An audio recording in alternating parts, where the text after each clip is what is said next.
Chhattisgarhi video देखने के लिए हमारे चैनल को सब्सक्राइब करें और दबाएं इस बेल आइकन को, ताकि हमारे वीडियो के नोटिफिकेशन आपके पास पहुंचे सबसे पहले।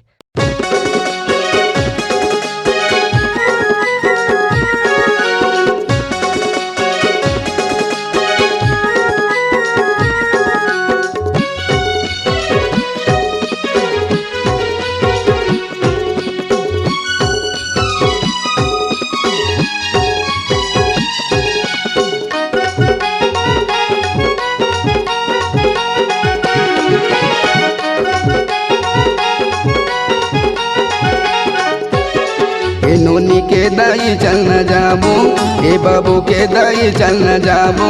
गिरो गाम मेला लगे हावे वो, गिरो गाम मेला लगे हावे वो।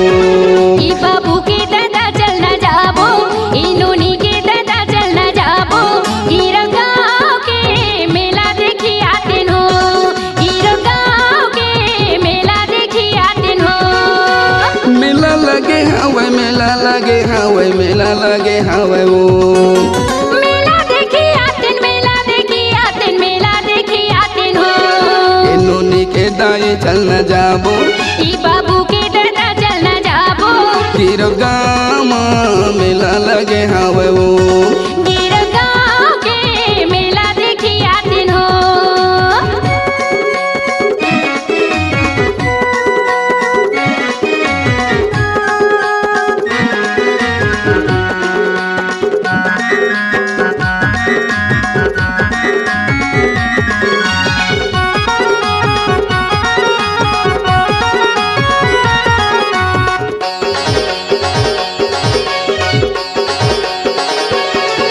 ही फागुनी अंजोरी में मेला भराते, मेला भराते, मेला भराते वो।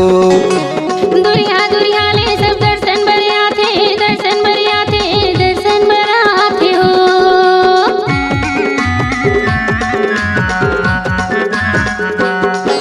ही फागुनी अंजोरी में मेला भराते, मेला भराते, मेला भराते वो। दुरिया दुरिया ले सब दर्शन बरिया थे, दर्शन बरिया थे, दर्शन बरा थे हो।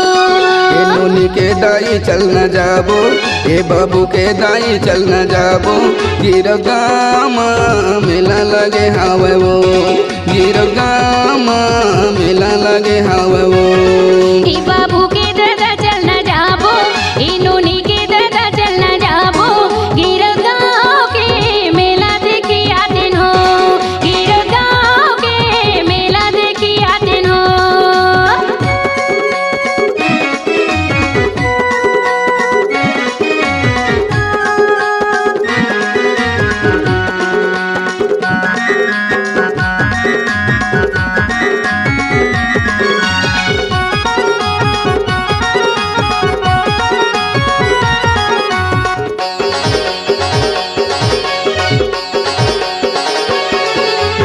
मंदिर के खाले में कुल्ला बना है, कुल्ला बना है, कुल्ला बना है वो।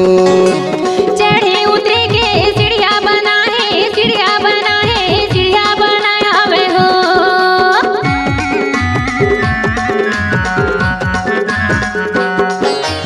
मंदिर के खाले में कुल्ला बना है, कुल्ला बना है, कुल्ला बना है वो।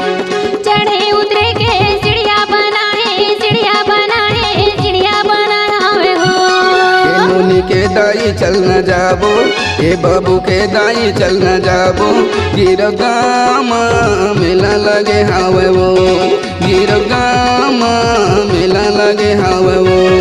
ई बाबू के दादा चल न जाबो, ई नोनी के दादा चल न जाबो। गिरो गाँव के मेला देखी आतेन हो, गिरो गाँव के मेला देखी आतेन हो।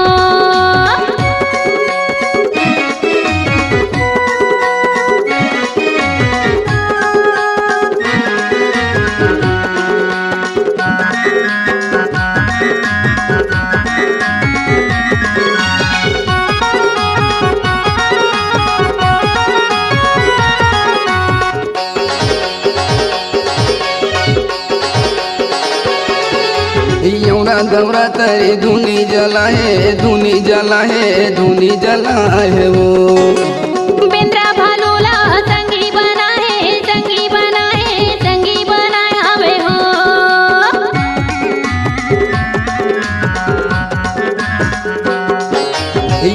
नवरात्रि धुनी जला है धुनी जला है धुनी जला है वो बिंद्रा भालूला संगी बनाए संगी बनाए संगी बनावे हो नोनी के दाई चल न जाबो ए बाबू के दाई चल न जाबो गिरव गाम मेला लगे हावे वो गिरव गाम मेला लगे हावे वो ए बाबू के दादा चल न जाबो ए नोनी के दादा चल न जाबो गिरव गाँव के मेला देखी आते हो गिरव गाँव के मेला देखी आते हो मेला लगे हावे मेला लगे हावे मेला लगे हावे वो मेला देखी आते मेला देखी आते मेला देखी आते हो ए नोनी के दाई चल न जाबो ए बाबू के दाई चल न जाबो गिरव गाम मेला लगे हावे वो गिरव गाम मेला लगे हावे वो गिरव गाम मेला लगे हावे वो गिरव गाँव के मेला देखी आते हो गिरव गाम मेला लगे हावे वो गिरव गाँव के मेला देखी आते हो गिरव गाम मेला लगे हावे वो अगर आप अपनी आवाज को एक नया आयाम देना चाहते हैं तो चले आइए मल्टी ट्रैक डिजिटल रिकॉर्डिंग के लिए संपर्क करें HK म्यूजिक कंपनी कोटा डबरी चांपा छत्तीसगढ़। मोबाइल नंबर है 9329238487 और 8085380339।